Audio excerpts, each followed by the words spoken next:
1절부터 7절 말씀 보겠습니다. 모세가 대답하여 이르되 그러나 그들이 나를 믿지 아니하며 내 말을 듣지 아니하고 이르기를 여호와께서 내게 나타나지 아니하셨다 하니이다. 여호와께서 그에게 이르시되 내 손에 있는 것이 무엇이냐? 그가 이르되 지팡이니이다. 여호와께서 이르시되 그것을 땅에 던지라 하시매 곧 땅에 던지니 그것이 뱀이 된지라. 모세가 뱀 앞에서 피하매 여호와께서 모세에게 이르시되 내 손을 내밀어 그 꼬리를 잡으라. 그가 손을 내밀어 그것을 잡으니 그의 손에서 지팡이가 된지라. 이는 그들에게 그들의 조상의 하나님 곧 아브라함의 하나님 이삭의 하나님 야곱의 하나님 여호와가 내게 나타난 줄을 믿게 하려 함이라 하시고 여호와께서 또 그에게 이르시되 내 손을 품에 넣으라 하시매 그가 손을 품에 넣었다가 내어보니 그의 손에 나병이 생겨 눈까지 된지라. 이르시되 내 손을 다시 품에 넣으라 하시매 그가 다시 손을 품에 넣었다가 내어보니 그의 손이 본래 살로 되돌아왔더라. 네, 7절 말씀까지 보겠습니다. 오늘은 두 가지 표징에 대해서 말씀을 생각해 보고자 합니다. 출애굽기는 모세가 두 번째로 쓴 책입니다. 창세기, 출애굽기, 레위기, 민수기, 신명기 이게 5개의 성경을 모세 오경이라 이렇게 이야기합니다. 오늘 출애굽기 4장 말씀에 보면 모세는 어느 날 늘 가던 호렙산에서 이상한 광경을 목격했습니다. 그것은 불이 꺼지지 않는 가시떨기를 보았던 것입니다. 이때 하나님은 모세의 이름을 부르고 모세야 모세야 하면서 사명을 주었습니다. 애굽에서 내 백성들이 당하는 고통을 보았기 때문에 이제 내가 너를 바로에게 보내 애굽에서 고통당하는 내 백성을 인도하여 낼 것이고 그 호렙산에서 하나님을 섬기게 될 것이라고 이야기했습니다. 근데 모세는 이런 하나님의 부르심에 4번이나 거쳐서 거절을 했습니다. 첫 번째 거절은 모세는 내가 누구이기에 바로에게 가겠나이까 하면서 하나님께 소명을 거절했던 것입니다. 두 번째는 모세는 내가 무엇이라고 그들에게 말하겠으냐고 거절을 했습니다. 그러자 하나님은 자신의 이름을 공개하면서 나는 스스로 있는 자다라고 이야기하라고 했습니다. 나는 너희에게 보낸다고 말하라고 이야기했던 것입니다. 장로들에게 가나안 땅으로 올라갈 것이며 바로는 못 가게 하겠지만 결국 여러 이적을 본 후에 결국 허락할 것이라고 이야기했습니다. 애굽을 떠난 데가 빈손이 아니고 은과 금과 의복을 취하게 될 것이라고 이야기했습니다. 애굽 생활을 430년 동안이나 종생활을 했던 때였습니다. 그러자 모세는 그들을 만나 믿지 아니하면 내 말을 듣지 아니할 것이라고 하면서 세 번째로 하나님께 반문하면서 거절했습니다. 그러자 하나님은 모세의 믿음을 위해 두 가지 표징을 보여주었습니다. 첫 번째 표징은 지팡이가 뱀이 되는 것입니다. 둘째 번에는 손에 나병이 바라게 하고 하나님이 이 표징을 통해서 하나님의 능력이 무엇이고 그 의미가 무엇인지를 보여주었습니다.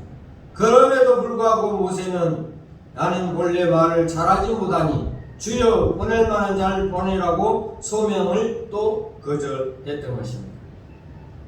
이에 하나님은 모세에게 노를 바라시면서 그렇다면 너의 대언자로서 너의 형 아론을 예비하겠다고 말씀해 주었습니다. 모세는 왜 4번이나 거쳐 하나님의 소명을 거절했을까요? 이것은 아마 과거의 상처가 컸기 때문입니다. 과거의 상처, 실패한 과거의 트라우마가 되었고 그 일만 생각하면 큰 두려움과 공포에 사로잡게 되었습니다. 결국 모세는 실패한 자기의 자신을 과신한 결과였고 민족을 구원하는 일은 하나님께 있다는 사실을 믿지 않았기 때문입니다. 모세는 애굽 사람을 죽인 일로 탈로 나자 이 일을 두려워하면서 바로의 낯을 피하여 미디안으로 도망했던 것입니다. 우리들도 주일학교 교사를 좀 하라, 또 찬양대 대원으로 하라 하면 여러 가지 핑계를 대면서 안 한 일이 있죠. 하나님의 일을 맡겨주면 아멘 하고 받아들이면서 일을 해야 되는데 우리 인간들은 여러 가지 핑계를 대면서 못한다고 한다는 것입니다. 모세도 마찬가지로 하나님께서 모세를 통해서 이스라엘 백성을 구원하려고 하는데 모세는 자꾸만 거절을 했던 것입니다. 모세가 도망가는 데는 두 가지 이유가 있었습니다. 첫째는 동족에 대한 실망감이었습니다. 모세는 뜨거운 동족애를 가지고 애국 사람을 때려 죽였지만 오히려 이런 모세의 행위는 무모한 도전이 되고 말았습니다. 동족을 향한 자신의 한계를 느끼고 자신의 무력함과 자제감을 더 괴롭게 했던 것입니다. 출애굽기 2장 14절에 나와 있습니다. 그래서 동족을 향한 순수한 모세의 애정은 무참히 깨지고 무너져 버렸던 것입니다. 두 번째로는 고려력 다툼 때문이었습니다. 당시 애굽의 절대 군주였던 것을 생각해보면 애굽의 왕자인 모세가 사람 하나 죽였다고 해서 큰 범죄라고 볼 수는 없습니다.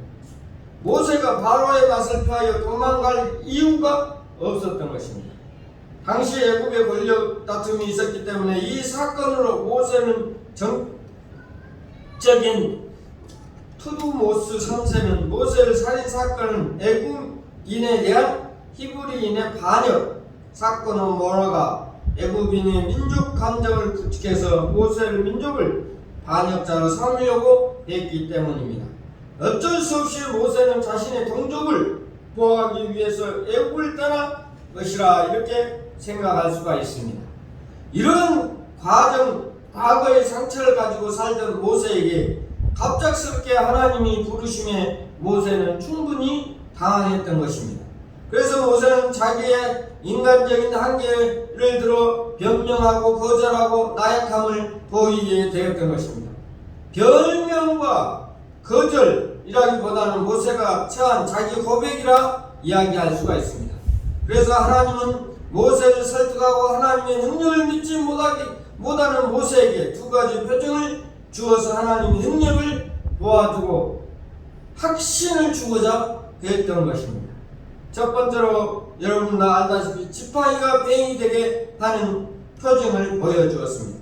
생명력이 없고 말라빠진 지팡이는 무능한 모세의 생애를 보여주는 것입니다. 여러분의 삶은 어떻습니까?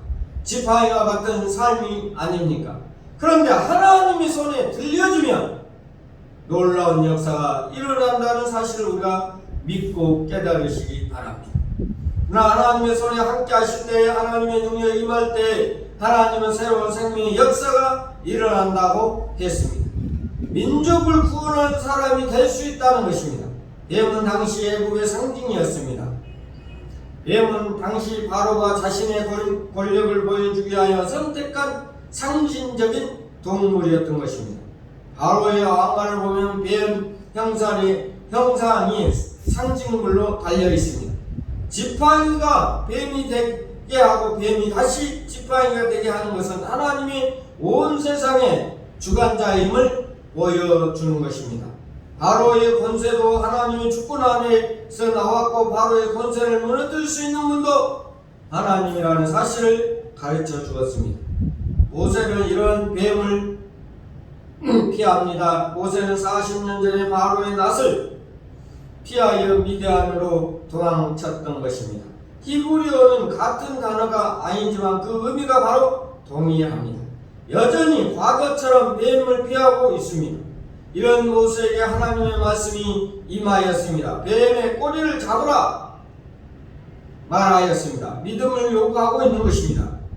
모세는 자신의 상식과 경험, 방법 다 내려놓고 하나님 말씀대로 순종했던 것입니다. 그 결과가 어떻게 됐습니까? 뱀이 변하여 지팡이가 되었던 것입니다. 우리들도 마찬가지입니다. 우리의 지식, 우리의 경험, 이 모든 것을 내려놓고 하나님 앞에 순종하는 삶을 사시기를 바랍니다. 모세가 이 모든 것을 다 내려놓고 하나님 말씀에 순종했다고 성경에는 나와 있습니다.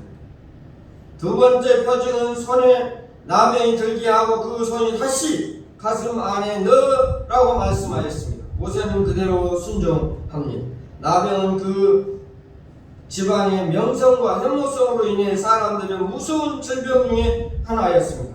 하나님은 이러한 나병을 모세의 손에 바라게 하셨다가 다시 낫게 하시는 이적을 보여주심으로써 하나님만이 인생의 모든 건강과 질병, 삶의 죽음을 주관하신다는 것입니다. 즉 생사화복을 주관하신 하나님이 되심을 보여주고 있는 것입니다. 우리의 삶도 마찬가지입니다. 하나님께서 모든 것을 주관하신다는 사실을 믿고 의지하는 대림 선생님께 모든 성도들이 되시기를 바랍니다. 나병의 표징은 모세의 사명과 관련해서 지금 애굽에 살고 있는 이스라엘 백성들의 영적 상태를 보여주는 것입니다. 세속의 문화 중심적인 애굽에 살면서 종교적인 부패, 타락, 이스라엘 백성들의 영적 상태는 나병에 걸린 상태였고, 이렇게 나병에 걸린 이스라엘 백성이 모세를 통해서 그 나병이 회복되고 거룩해진다는 사실입니다. 우리들도 이 영적 상태를 한번 점검해 보시기를 바랍니다. 우리의 상태가 나병병 걸린 자처럼 되어 있다면 말씀을 통해서 새롭게 우리가 일어나야 될 것입니다. 성경을 통해서, 하나님 말씀을 통해서 우리가 새로운 삶을 살아가야 된다는 것입니다. 하나님이 모세에게 보여준 두 가지 표징의 의미를 무엇인가 한번 곰곰이 생각해 보아야 될 것입니다. 뱀의 표징을 통해서 하나님의 말씀에 온전히 순종하기를 원합니다. 나병의 표징을 통하여서 우리에게도 잊어버린 영혼을 구원시켜야 하는 빛과 소금의 사명을 있음을 우리에게 말해주고 있는 것입니다. 우리는 어디 가서나 빛처럼 소금처럼 살아가는 대림 선생님교회 모든 성도들이 되시기를 바랍니다. 하나님이 우리를 부르실 때 나 자신의 무능력과 미약함을 보는 것이 아니라 하나님의 전능하심을 믿고 순종함으로 주어진 소명을 잘 감당할 줄로 믿습니다. 세상적으로 볼 때 무능하고 볼품없지만 주님이 함께 하시면 능력의 삶, 사명을 잘 감당할 수 있다는 사실을 오늘 본문을 통해서 이야기해 주고 있는 것입니다. 바울은 빌립보서 4장 13절에는 내게 능력 주신 자 안에서는 내가 모든 것을 할 수 있다고 이야기해 주고 있는 것입니다. 나를 두렵게 하는 것들이 무엇입니까?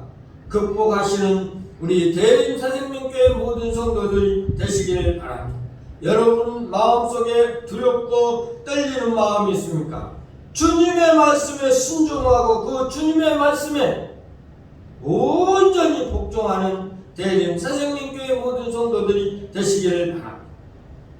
예언을 통해서 또 나병병을 통해서 하나님이 보여주신 그 능력을 우리가 믿고 살아가는 대림 선생님께 모든 성도들이 되시기를 바랍니다. 다 같이 기도하겠습니다. 하나님 아버지, 오늘 나병병에 대해서 뱀을 지팡이가 된 것처럼, 지팡이가 뱀이 된 것처럼 하나님의 능력을 믿고 살아가는 우리 대림 선생님께 모든 성도들이 되게 하여 주시옵소서. 하나님 나라를 위하여 쓰임받는 우리 대림 선생님께를 통하여 말세의 치마를 꼭 필요로 하는 하나님의 종들이 되게 하여 주시옵소서. 예수님의 이름으로 기도하옵나이다. 아멘.